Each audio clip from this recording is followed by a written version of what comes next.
தீபக் ஷர்மிளாவிடமிருந்து தள்ளி வந்து போனை அட்டெண்ட் செய்தான். சார், நீங்க சொன்ன மாதிரியே எல்லா பிளானும் ரெடியா இருக்கு. இன்னமும் கொஞ்ச நேரத்துல எல்லாம் நடந்துரும் என்று ஆதவன் சொன்னான்.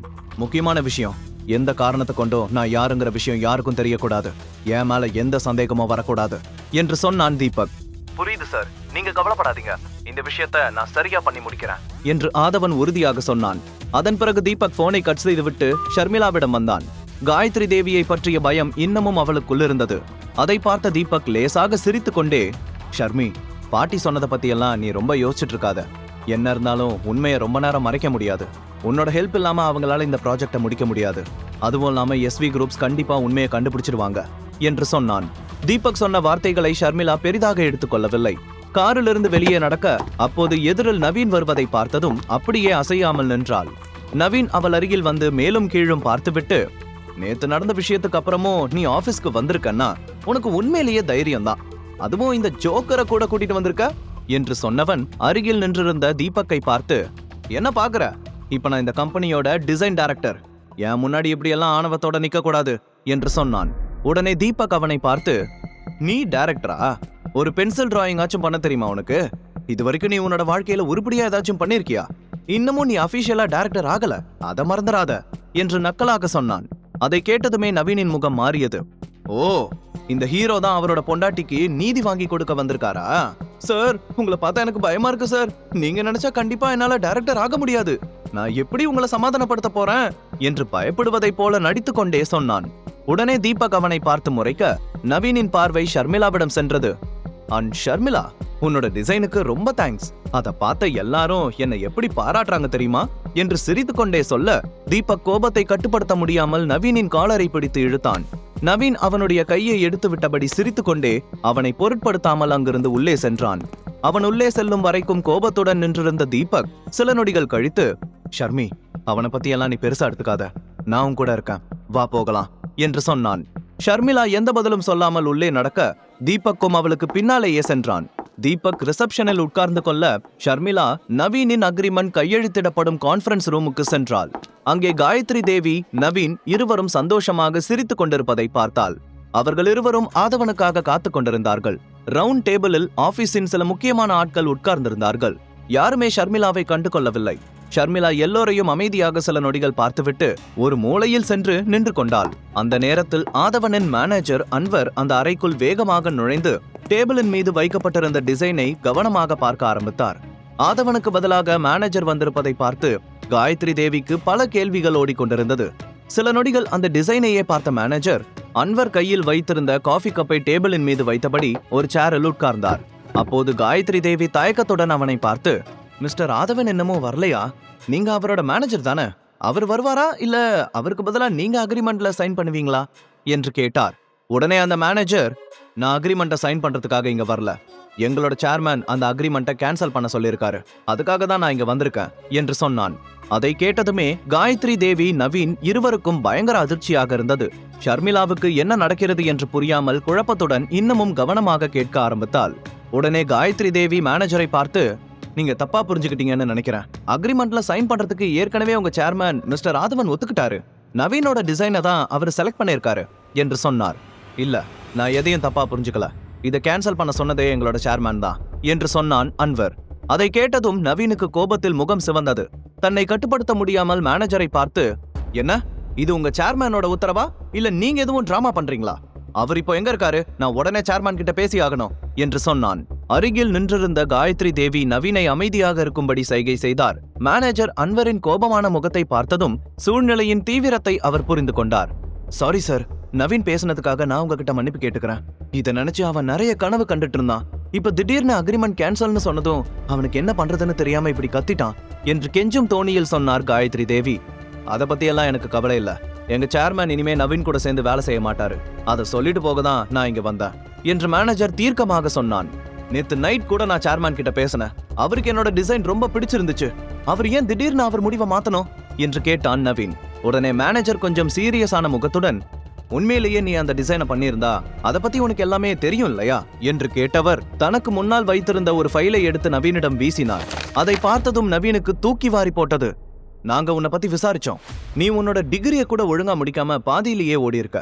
அப்படி இருக்கும்போது உனக்கு இந்த டிசைனர் பட்டம் எங்க இருந்து கிடைச்சது? இது வரைக்கும் நீ பண்ணின எல்லா டிசைனையும் நான் பார்த்துட்டேன். அதுல ஒண்ணு கூட உருப்படியா இல்ல. அப்படி இருக்கும்போது திடீர்னு இப்படி ஒரு எக்ஸ்ட்ரா ஆர்டினரியான டிசைனை எப்படி உன்னால பண்ண முடிஞ்சது? எனக்கு இதுக்கு பதில் சொல்லு. நான் இந்த டிசைனை செலக்ட் பண்ணிக்கிறேன் என்று சொன்னார் மேனேஜர். அதை கேட்டதும் நவீன் அவமானத்தில் தலை குனிந்து கொண்டான். காயத்ரி தேவிக்கு என்ன செய்வதென்றே தெரியவில்லை. நவீன் இவ்வளவு சுலபமாக மாட்டிக்கொள்வான் என்று அவர் கொஞ்சம் கூட நினைத்து பார்க்கவில்லை. மேனேஜர் காயத்ரி தேவியை அதே கோபத்துடன் பார்த்து, நீங்க 2 பேருமே ஃப்ராட் பண்ணி இந்த டிசைனை எங்களுக்கு கொடுத்துருக்கீங்க. இந்த விஷயத்தை மட்டும் சேர்மேன் கொஞ்சம் சீரியஸா எடுத்தா நீங்க 2 பேரும் கண்டிப்பா ஜெயிலுக்கு தான் போவீங்க என்று சொன்னான். அதை கேட்டு இருவரும் எந்த பதிலும் சொல்லாமல் அமைதியாக தலை குனிந்து நின்றிருந்தார்கள். மேனேஜர் அதற்கு மேல் அவர்களை பார்க்க விருப்பமில்லாமல் அங்கிருந்து வெளியே சென்றார். காயத்ரி தேவி மற்றும் நவீனின் கேவலமான திட்டம் வெளிப்பட்டதால் அனைவர் முன்பு தலை குனிந்து நின்றனர். ஷர்மிளாவுக்கு அங்கே நடந்த எதையும் நம்ப முடியவில்லை. சிறிது நேரத்திற்கு முன்னால் தீபக் சொன்னது அப்படியே அவள் கண்முன்னே நடந்து கொண்டிருந்தது. காயத்ரி தேவியின் அடுத்த திட்டம் என்னவாக இருக்கும்? ஷர்மிளாவுக்கு தீபக்கின் மீது சந்தேகம் வருமா? தீபக்கின் மாஸ்டர் பிளான் என்ன? ஆதவனின் மேனேஜர் நவீனின் டிசைனை கேன்சல் செய்துவிட்டு அங்கிருந்து கோபமாக சென்று விட்டார். காயத்ரி தேவியும் நவீனும் அவமானத்தில் என்ன செய்வதென்று தெரியாமல் அப்படியே நின்றிருந்தார்கள். அங்கே இருந்த மொத்த நபர்களும் அவர்கள் இருவரையே பார்த்து கொண்டிருந்தார்கள். ஷர்மிளா இன்னமும் தன் கண்களை நம்ப முடியாமல் ஆச்சரியத்தில் அப்படியே நின்றிருந்தாள். அதன் பிறகு அடுத்த சில நிமிடங்களில் எல்லோரும் அவரவர் வேலையை பார்க்க ஆரம்பித்தார்கள். ஷர்மிளாவும் அந்த இடத்தை விட்டு வெளியே சென்றாள். நவீன் கோபத்தை கட்டுப்படுத்த முடியாமல் நின்றிருந்தான். அப்போது காயத்ரி தேவி அவனை பார்த்து, இதெல்லாம் எப்படி நடந்துச்சு? ஒரே நைட்ல அந்த சேர்மேன் எப்படி இந்த அளவுக்கு மனசு மாறினா? கண்டிப்பா இதுக்கு பின்னாடி யாரோ இருக்கணும் என்று சொன்னார். ஆமா பாட்டி, அந்த ஒருத்தர் யாருன்னு எனக்கு தெரியும் என்று கோபமாக சொன்ன நவீன் அந்த இடத்தை விட்டு கோபத்துடன் வெளியே நடந்தான். அவனை பார்த்து காயத்ரி தேவி அப்படியே அதிர்ச்சியுடன் நின்று கொண்டிருந்தார். இன்னொரு புறம் பிரகாசமான முகத்துடன் வெளியே வந்த ஷர்மிளாவை பார்த்ததும் தீபக் எல்லாவற்றையும் புரிந்து கொண்டான்.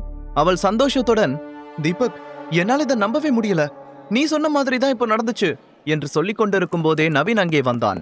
அவர்கள் இருவரும் சிரித்து பேசிக் கொண்டிருப்பதை பார்த்து, ஓ, இதெல்லாம் நீதான் பண்ணியா? இந்த மாதிரி பண்றதுக்கு உனக்கு வெக்கமா இல்லையா என்று கோபமாக கேட்டான். உடனே ஷர்மிளா, என்னோட டிசைனை திருடி உன் பேரை போட்டுக்கிட்டது உனக்கு வெக்கமா தெரியலையா?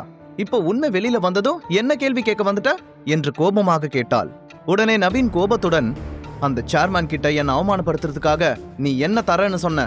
ஒரே நைட்ல மனசு மாறுற அளவுக்கு நீ அவனை எப்படி மயக்கன என்று கேட்டுக்கொண்டே முன்னால் வந்தான்.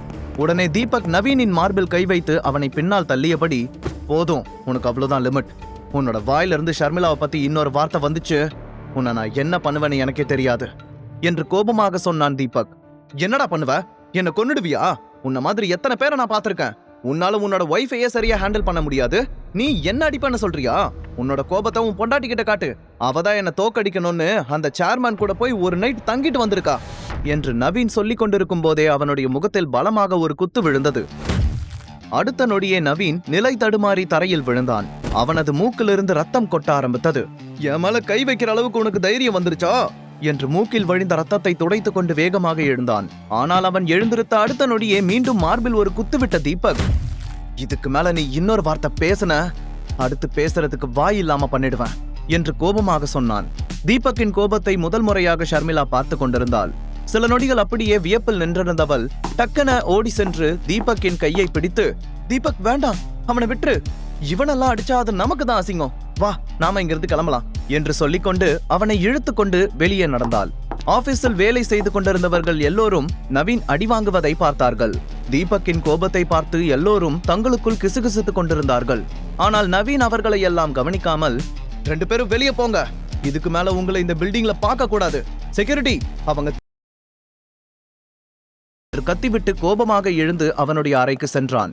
அடுத்த சில நொடிகளிலேயே அங்கே வந்த காயத்ரி தேவி எந்த கேள்வியும் கேட்காமல் நவீனின் முகத்தில் பலாரென்று அறைந்தார். அதை பார்த்து அதிர்ச்சியான நவீன், பாட்டி என்னாச்சு உங்களுக்கு, என்னையே அடிக்கிறீங்க என்று கேட்டான். உனக்கு ஒரு விஷயத்தை எப்படி ஹேண்டில் பண்ணணும்னு தெரியாதா? நம்ம ஆபீஸ் ஸ்டாஃப்ஸ் முன்னாடி இப்படி அடி வாங்கி பெரிய சீன் கிரியேட் பண்ணிட்டு வந்திருக்க, உனக்கு மூளை இருக்கா இல்லையா? நீ இப்படி பொறுமை இல்லாம நடந்துக்கிட்டா அப்புறம் கம்பெனியில இருக்கிற எல்லாருக்கும் உன் மேல எப்படி மரியாதை வரும் என்று கோபமாக கத்தினார் காயத்ரி தேவி. அதை கேட்டு அமைதியான நவீன், சாரி பாட்டி, கோபத்துல என்ன பண்றேன்னு தெரியாம பண்ணிட்டேன் என்று சொன்னான். இதுக்கு பின்னாடி யார் இருக்காங்கன்னு நான் கண்டுபிடிக்கிறேன், அது வரைக்கும் நீ எதையும் பண்ணாம அமைதியாரு, அது போதும். நான் இப்பவே SV குரூப்ஸுக்கு போய் சேர்மேனை மீட் பண்றேன் என்று சொல்லிவிட்டு அங்கிருந்து வெளியே சென்றார். நவீன் எந்த பதிலும் பேசாமல் அமைதியாக கன்னத்தில் கை வைத்து நின்று கொண்டிருந்தான். இன்னொரு புறம் தீபக்கும் ஷர்மிளாவும் காரில் வீட்டிற்கு சென்று கொண்டிருந்தார்கள். ஷர்மிளாவின் மனதிற்குள் ஒருவித சந்தோஷம் இருந்தது. அப்போது மெதுவாக அவன் பக்கம் திரும்பி, தேங்க்ஸ் தீபக், நீ எனக்காக நவீன் கூட சண்டை போட்டதுக்கு என்று சொல்ல, தீபக் அவளை பார்த்து, ஷர்மி, நான் உன்னோட ஹஸ்பண்ட். உன்னை பத்தி யாராவது தப்பா பேசினா அவங்கள நான் சும்மா விட மாட்டேன். அது நவீனா இருந்தாலும் சரி, அவனோட பாட்டியா இருந்தாலும் சரி என்று உறுதியான குரலுடன் சொன்னான். அந்த வார்த்தைகளை கேட்டு ஷர்மிளாவுக்கு உள்ளுக்குள் சந்தோஷமாக இருந்தது. சரி, எனக்கு ஒரு விஷயம் சொல்லு. இங்க நடந்த விஷயமெல்லாம் எப்படி முன்னாடியே தெரிஞ்ச மாதிரி சொன்ன? நவீன் சொன்ன மாதிரி இதெல்லாம் நீதான் பின்னாடி இருந்து பண்ணுனியா என்று ஷர்மிளா கேட்க, தீபக் ஒரு நொடி அதிர்ச்சியானான். ஷர்மிளாவுக்கு தன் மீது சந்தேகம் வந்து விடுமோ என்று அவன் பயந்தான். உடனே என்ன செய்வதென்று யோசித்தவன், அங்க நடந்தது எனக்கு எப்படி ஷர்மி தெரியும்? எஸ்வி குரூப்ஸ் எவ்வளவு பெரிய கம்பெனின்னு எனக்கு தெரியும். அந்த கம்பெனியில யாரையும் ஈஸியா ஏமாத்திட முடியாதுங்கிற நம்பிக்கையில தான் நான் அப்படி சொன்னேன். மத்தபடி நான் என்ன அந்த சேர்மேனுக்கு ஃபோன் பண்ணி பேசவா முடியும் என்று சொன்னான். அதை கேட்டு ஷர்மிளா சிரித்துக்கொண்டே, ஆமா, நீ சொல்றதும் சரிதான் என்று சொன்னாள். அதன் பிறகு இருவரும் பேசிக்கொண்டே அங்கிருந்து வீட்டிற்கு சென்று கொண்டிருந்தார்கள்.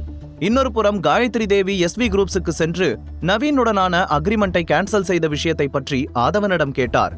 எனக்கு புரியல மிஸ்டர் ஆதவன், என் பேரை நவீனோட டிசைன் ரொம்ப நல்லா இருக்குன்னு நீங்க தானே செலக்ட் பண்ணீங்க. ஒரே நைட்ல மனசு மாறுற அளவுக்கு அப்படி என்ன நடந்துச்சு? அந்த டிசைனை வேண்டான்னு சொன்னா அது உங்களோட கம்பெனிக்கு தான் ரொம்ப பெரிய இழப்பா இருக்கும். வேற யார்கிட்ட இருந்து உங்களால அப்படி ஒரு டிசைனை வாங்க முடியாது என்று உறுதியாக சொன்னார் காயத்ரி தேவி.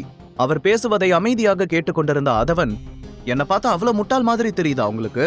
இன்னமும் இந்த மாதிரி எத்தனை பொய் சொல்லலாம்னு நினைச்சிட்டு இருக்கீங்க என்று கோபமாக கேட்டான். அதை கேட்டு காயத்ரி தேவி அதிர்ச்சியோடு அவனை பார்க்க, ஆதவன் அருகில் இருந்த ஒரு சேரில் கால் மேல் கால் போட்டபடி உட்கார்ந்து கொண்டு, என்ன ஏமாத்தினதை என்னோட மேனேஜர் கண்டுபிடிச்சு உங்களை ரோஸ் பண்ணிட்டு வந்ததுக்கு அப்புறமும் நீங்க கொஞ்சம் கூட வெக்கம் இல்லாம அதை பத்தி பேச வந்திருக்கீங்க. உங்களோட தப்ப ஒத்துக்காம இப்படி உங்க பேரனுக்கு சப்போர்ட் பண்ணிட்டு வந்திருக்கீங்க. நான் இவ்வளவு பொறுமையா உங்ககிட்ட பேசிட்டு இருக்கேன்னா அது உங்களோட வயசுக்கு மரியாதை கொடுத்துதான். அதை நீங்களே கெடுத்து வச்சிடாதீங்க என்று சொன்னான் ஆதவன். அவனுடைய வார்த்தைகளை கேட்டு காயத்ரி தேவியால் எதுவும் சொல்ல முடியவில்லை. எஸ்வி குரூப்ஸில் அவர் அவமானப்படுவது இது முதல் முறை. அதனால் என்ன பேசுவதென்று தெரியாமல் அமைதியாக நின்றிருந்தார். முழு கதையையும் கேட்டு மகிழ பாக்கெட் FM ஆப்பை டவுன்லோட் செய்யுங்கள். லிங்க் டிஸ்கிரிப்ஷனில் கொடுக்கப்பட்டுள்ளது.